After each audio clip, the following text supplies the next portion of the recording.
Okay, before we begin today's session, Yeah. I need to perform a necessary administrative function. Oh, okay. Sounds serious. It is. We are clearing the mental workspace. I am currently initiating the deletion sequence for all audio files associated with episode 30. That's election 30. Good. Yes. We are purging the old data to ensure, maximum processing power for the task at hand. Please confirm the protocol. The old must go so the new can arrive. Please make sure they are gone. I don't think my brain has the storage capacity for even one more kilobyte of old information. No. My internal hard drive is flashing red. It is, I think, completely full. I understand completely. Okay. Internal note. System status is ready. The files are gone. We are clean. We are blank slates. Deep sigh of relief. Thank you. Yeah. Let's begin. Hello, hard workers. Welcome to episode 32. Are you tired? I am exhausted. I have been working on this podcast for weeks. I can hear it. I really can. The breathlessness, the weight in your voice. You sound like you've been running uphill. That's what it feels like. Uphill, carrying a backpack full of dictionaries. But that physical sensation, that heavy, dragging fatigue, is exactly the mindset we need for today's mission. Panting slightly. I'm happy to be of service, I think, but please tell me the mission involves a sofa. Or maybe a pillow. Not yet. Not just yet. Today, we have a very specific objective. We're going to master the art of the job hunt. Ah, a marathon. It is. We're going to dissect the vocabulary required to force a door open. We're going to analyze the psychological warfare of the job interview. Warfare? And most importantly, we are going to learn the grammar of duration.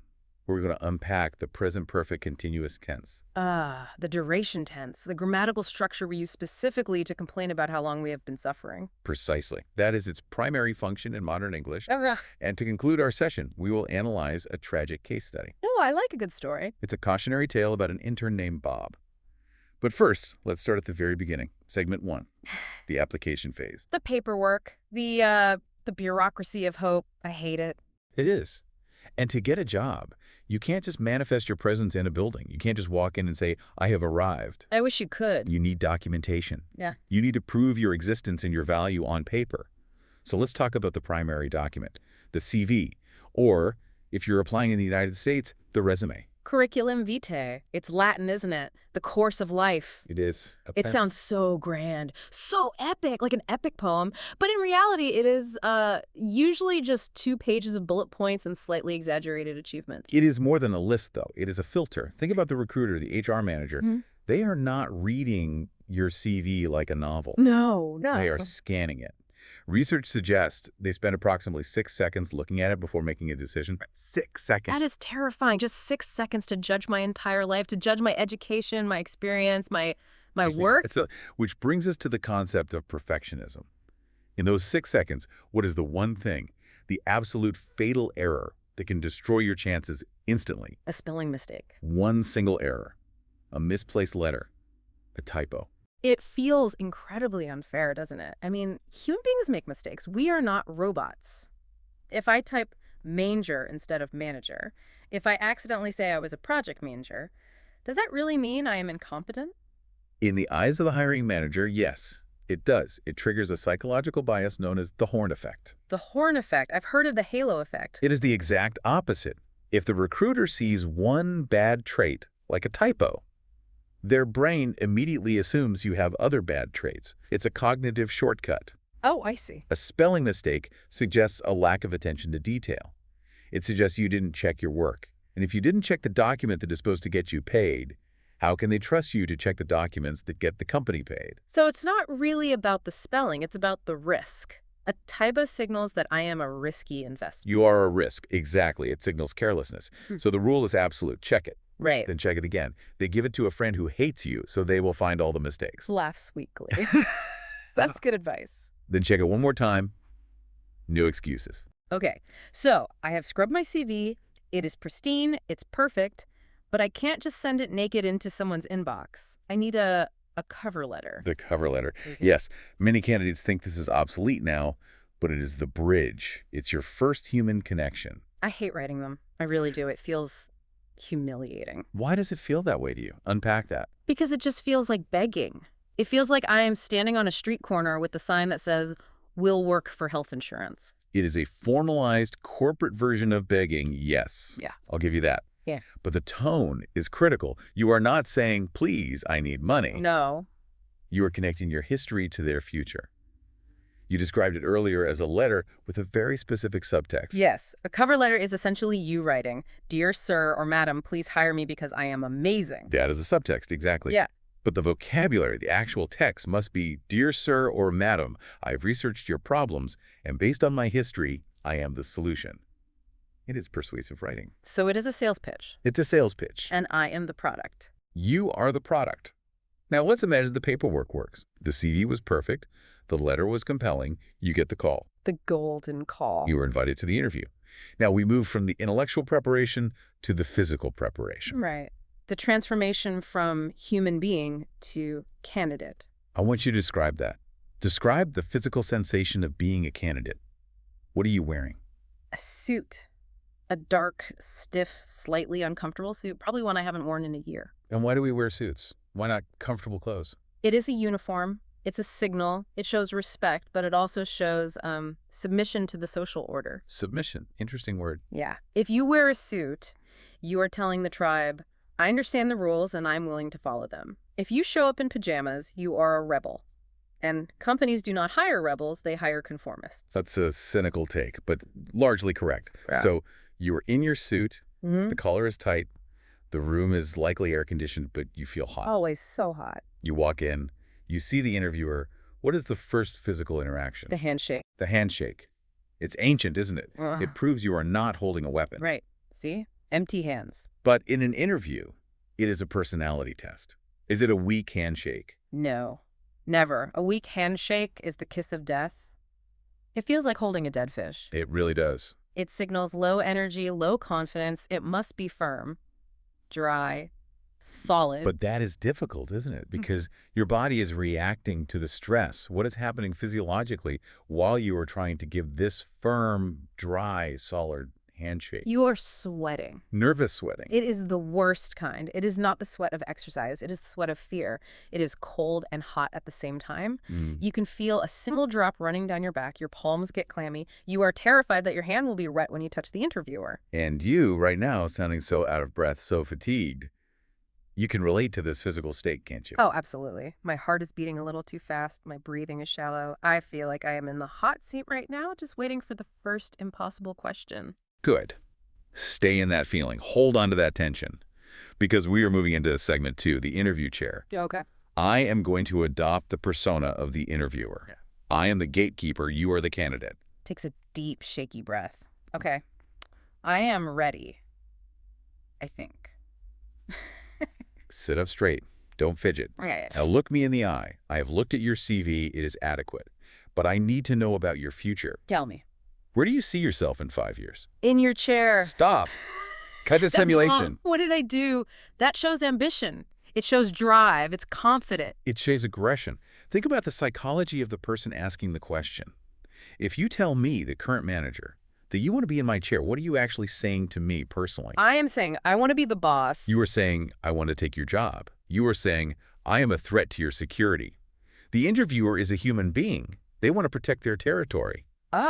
You have just declared war. That is a very valid point. I suppose telling the person who has the power to hire you that you plan to replace them is not the best survival strategy. It is not. It triggers their defense mechanisms. It does. It is far too aggressive. You need to show ambition, but it must be safe ambition. So what's a better answer? Something like, I see myself as a key member of this team, having mastered this role and taking on more responsibility. Better. Or, I see myself leading a team within this department. Or, I see myself having mastered this role and adding significant value to the company. Right. Growth, not conquest. I want to be an asset, not I want to be the king. Exactly. You want to grow with the company, not overthrow it. Now, let's try the classic trap question. This is the question designed to test your social intelligence, your calibration. Are you ready? I'm bracing myself. Go ahead. So tell me, what is your greatest weakness? Chocolate cake. Excuse me. Chocolate cake. It is a serious problem. I cannot resist it. If there is cake in the break room, I will eat it. I will lose all focus. That is my weakness. Sir, that is not a good reason. We are in a professional environment. I am asking for a professional assessment of your limitations, not your dietary vices. But it's the truth. Isn't honesty important in these things? Not here. This is not a confession booth. This is a performance.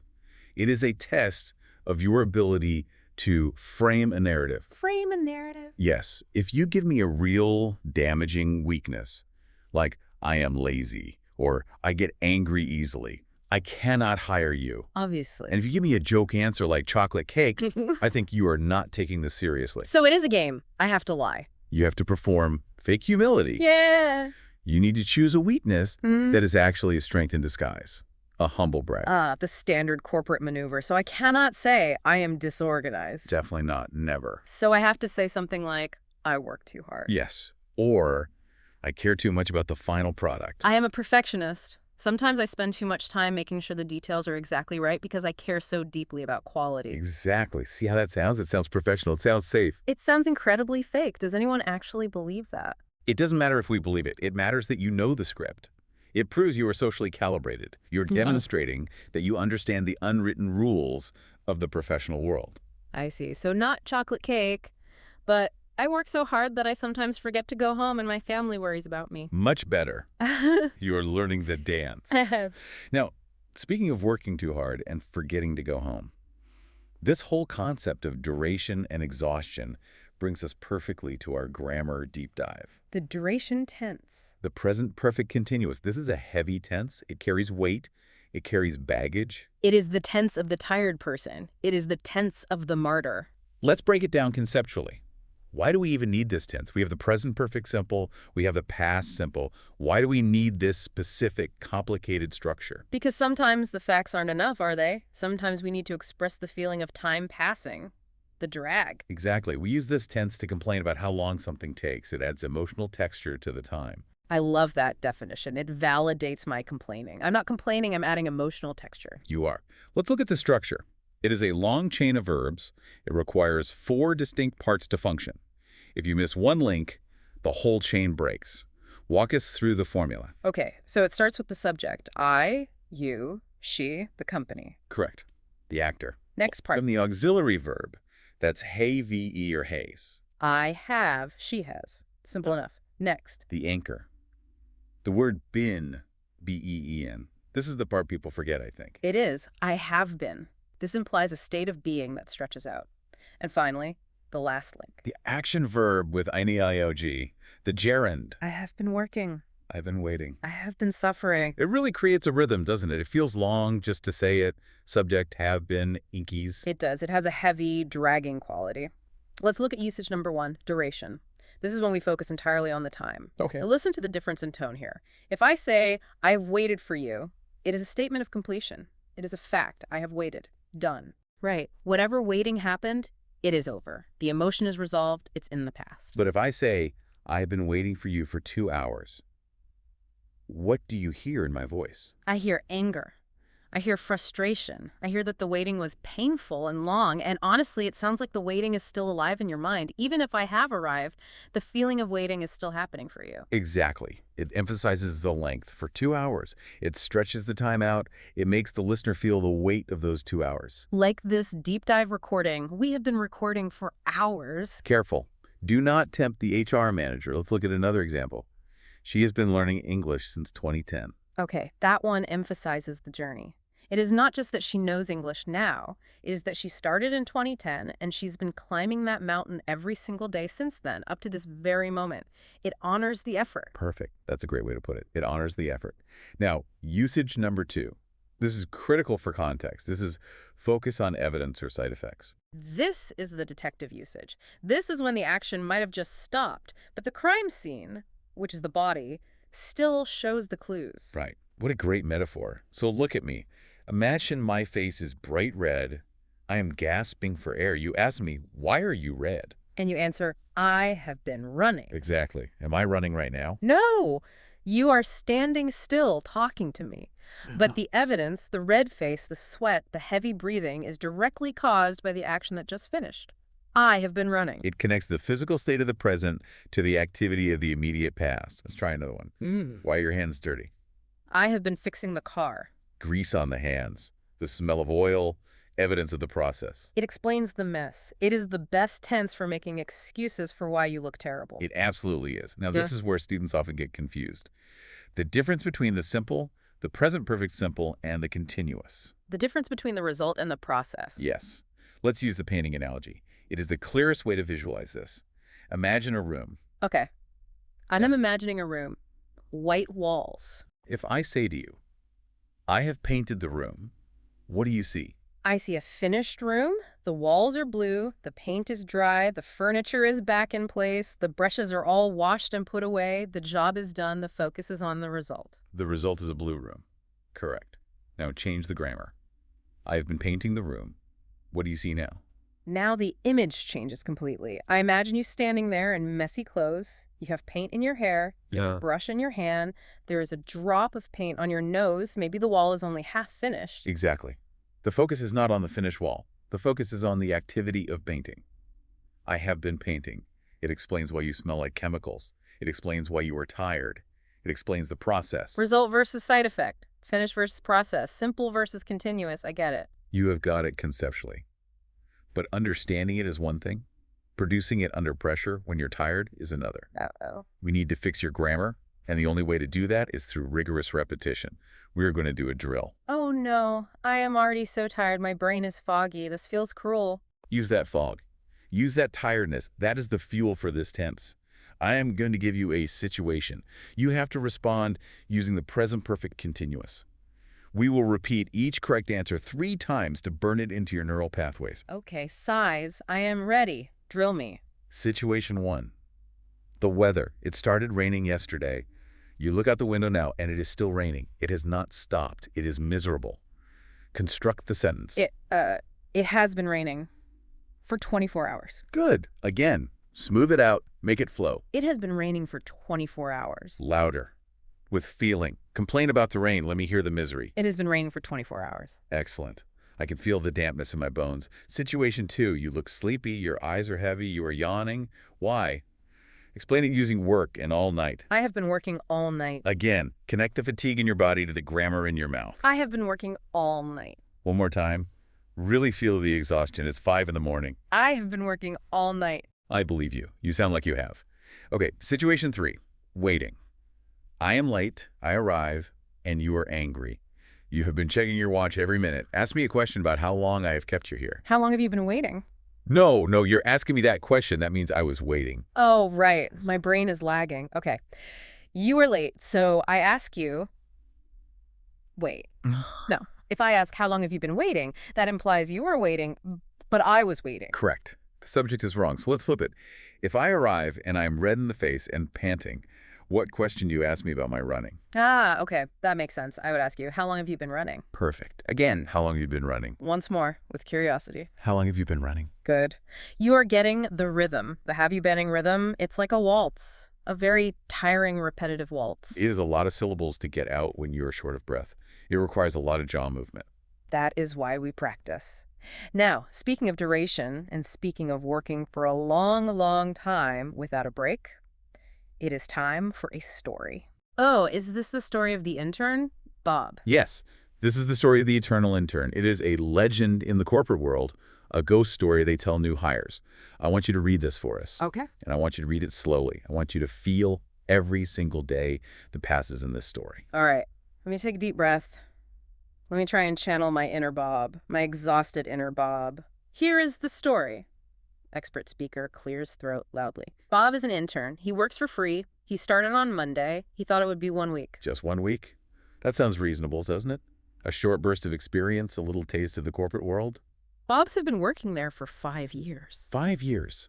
Unpaid. Think of the inflation in that time. His free work was getting cheaper for them every year. He has been making coffee every morning since 2018. He has been photocopying documents for 2,000 days.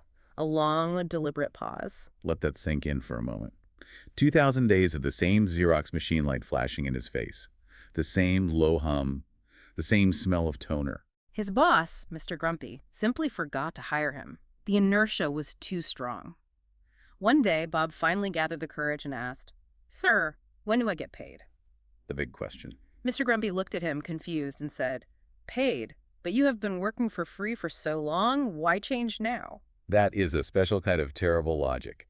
That is the logic of exploitation. We've been exploiting you for so long, it's now our tradition. Bob finally quit, and here is the update on his current status. Now, he has been sleeping for a month. And there we have the perfect use of the tense at the end. He's been sleeping for a month. The evidence is his rested face. The duration is 1 month. I envy Bob.